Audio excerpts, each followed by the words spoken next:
আমরা সবাই যদি বাংলাদেশের রাজনীতির গত ৭২ ঘন্টার দিকে চোখ বুলাই, তাহলে সবচাইতে ১ নাম্বার আলোচনার বিষয়টি কি? শাহাবুদ্দিন ছুপ্পুর কালের কণ্ঠের ফ্যাসিবাদী সাংবাদিক হায়দার আলীর সাথে দেওয়া নির্বাহী সম্পাদক, কালের কণ্ঠের নির্বাহী সম্পাদক, তথাকথিত নির্বাহী সম্পাদক ফ্যাসিবাদী সাংবাদিককে একটা সাক্ষাৎকার দিয়েছেন ছুপ্পু, নিশ্চয়ই আপনাদের মনে আছে। সবচাইতে আলোচিত সাক্ষাৎকার বলতে পারেন। আলোচিত কেন? ২ কারণে। ১, সাংবাদিকের তথাকথিত ওই সাংবাদিকের প্রশ্নে সাংবাদিক সুলভ উভয় পিঠ থেকে প্রশ্ন করা হয় নাই। তাকে শুধু তার অধিকার নিয়ে প্রশ্ন করা হয়েছে। আচ্ছা, সে একজন প্রেসিডেন্ট, সেই খুনি হাসিনার সময় থেকেই প্রেসিডেন্ট। সে কি অধিকার ছাড়া আছে? কারণ সে তার পদেই বহাল আছে। কেবলই সে তার অধিকারের কথা বলছে, তাকে এখানে যেতে দেয়া হয় নাই, সেখানে যেতে দেয়া হয় নাই, এসব নিয়ে ডক্টর ইউনূসকে শুধুমাত্র অভিযোগ করে গিয়েছে। কিন্তু ওই বেকুব একপৃষ্ঠে এক দেশদর্শী সাংবাদিক, একমুখী সাংবাদিক, অনিরপেক্ষ সাংবাদিক, তথাকথিত সাংবাদিক হায়দার আলী এই প্রশ্ন কি করতে পারত? হাসিনা আপনাকে রাষ্ট্রপতি হিসাবে নিয়োগ দিয়েছে, এখন হাসিনা নেই, এই অনুভূতি কেমন লাগছে? এটা একটা মৌলিক প্রশ্ন ছিল না? তার উত্তর কি মানুষের জানতে ইচ্ছে করে না? করে। আরেকটি প্রশ্ন সে করতে পারত, যেই যে আপনি প্রেসিডেন্ট থাকাকালীন সময়ে ১৪০০ তরুণ ছাত্র জনতা, ১৩৯টা শিশু, নিষ্পাপ নির্দোষ শিশু, তার মধ্যে ১২ জন দুগ্ধ শিশু, দুধ পান করত, শিশুকে হত্যা করেছে। এটার জন্য কি আপনার হৃদয় পোড়ায় কিনা, অনুতপ্ত লাগে কিনা আপনার হৃদয়ে?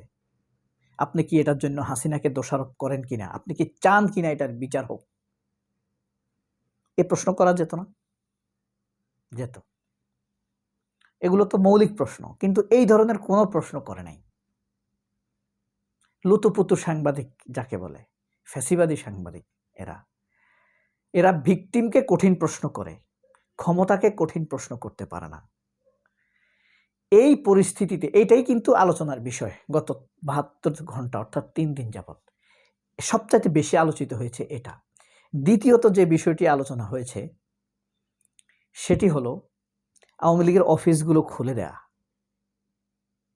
তৃতীয়ত যে আলোচনা হয়েছে সেটি হলো পুলিশকে যে বলেছে এইসব পুলিশ ছাত্রদেরকে গুলি করে না, এদেরকে ট্রান্সফার করেন। কে? আইবি রহমান। এটার রেকর্ড আছে না? ভিডিও আছে। সেই আইভি জামিন পেতে যাচ্ছে। আরো মজার একটা বিষয় হলো,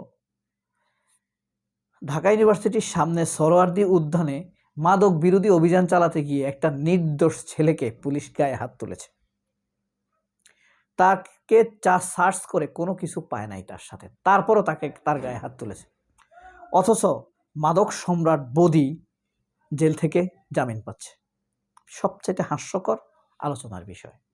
আর হৃদয় বিদারক ঘটনা হলো, আমাদের শিশু, আমাদের কন্যা, আমাদের বোন আফিয়াকে ধর্ষণ করেছে, আমেনা আফিয়া।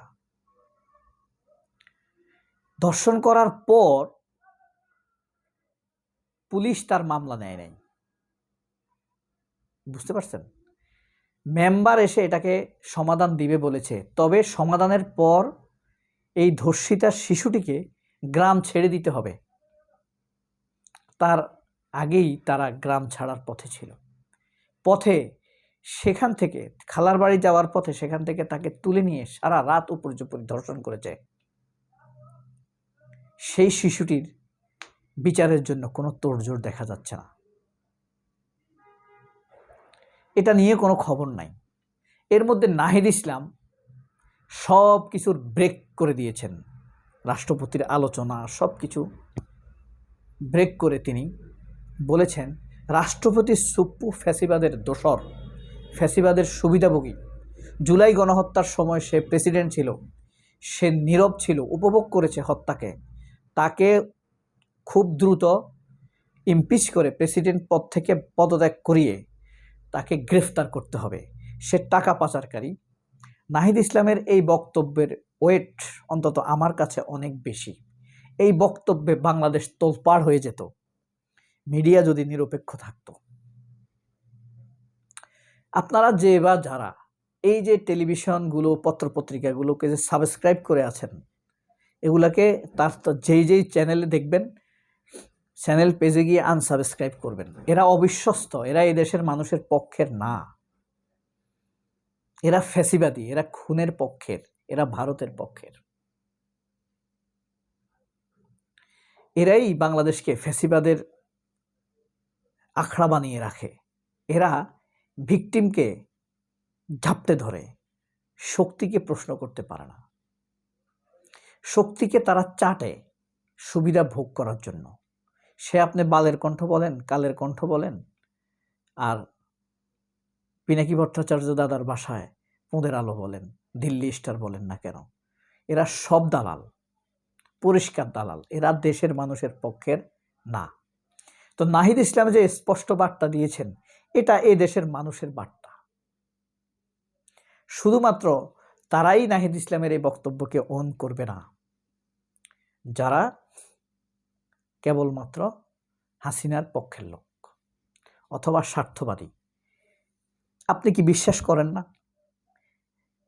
সে তো হাসিনার যখন হত্যাকাণ্ড চালায়, হেলিকপ্টার থেকে গুলি করে নিজের দেশের মানুষের উপরে, এই গুলির টাকা কার টাকা? আমার আপনার টাকা না। সে তখন প্রেসিডেন্ট, তাকে কি এই দায় নিতে হবে না? নিশ্চিতভাবে নিতে হবে। এই প্রশ্ন সাংবাদিকরা তাকে কখনো করেছে? তো এই সাংবাদিকরা, তথাকথিত সাংবাদিকরা কি আসলে জনগণের সাংবাদিক? এরা দালাল, চাকরিজীবী, কুত্তা। এদের জন্য আমাদের কোনো সম্মান থাকবে কেন? এদের দ্বারা আসলে আমাদের কি উপকার হয়েছে? কোনো উপকার হয়েছে আমাদের? জুলাইয়ের কোনো উপকার হয়েছে? ভিকটিমদের কোনো উপকার হয়েছে? ন্যায় বিচারের কোনো উপকার হয়েছে? এইসব তথাকথিত সাংবাদিকদের সামনেই শেখ হাসিনা তত্ত্বাবধায়ক সরকার বাতিল করেছে, একতরফা নির্বাচন করেছে, ভোটারবিহীন নির্বাচন করেছে, রাতের ইলেকশন করেছে, আমিডামি নির্বাচন করেছে। এরা কখনো প্রশ্ন করতে পেরেছে? পারেনি। তা আপনার সাংবাদিকেরা হবে কিভাবে? এসব সাংবাদিকরা আপনি সাংবাদিকই মনে করবেন না। এরা ভারতের কামলা, ফ্যাসিবাদের কামলা। এরা একটা পক্ষের লোক। সুতরাং নাহিদ ইসলামের কণ্ঠটাই আমার কণ্ঠের সাথে মিলে গেছে। আমি ভেবেছিলাম এমন একটি শক্ত কণ্ঠ জামায়াতের দিক থেকে আসবে। নিয়ম শৃঙ্খলাহীন একটি দেশে আপনি লুতুপুতু ভদ্রতা দেখাই তো আসলে লাভ নাই। তারেক রহমান ৮টার আগে অফিসে যায়, কি সুনাম। জামায়াতের আমির রাস্তা পরিষ্কার করে অফিসে যাওয়ার আগে, কি ভদ্রলোক। কিন্তু কেউই ধর্ষণের কথা বলে না, ধর্ষণের বিচার চায় না। তা আমরা কার মুখে নির্যাতিত নিপীড়িত মানুষের কথাটা শুনবো? কার উপরে ভরসা রাখবো? কে এগিয়ে আসবে? নাহিদ ইসলাম অন্তত একটা কথা বলেছে। নাহিদ ইসলাম রাজনীতি না পারুক, নাহিদ ইসলামের বয়স কম হোক, সাহসের সাথে সে কথাটা বলেছে। সবাই অনেক ভালো থাকবেন।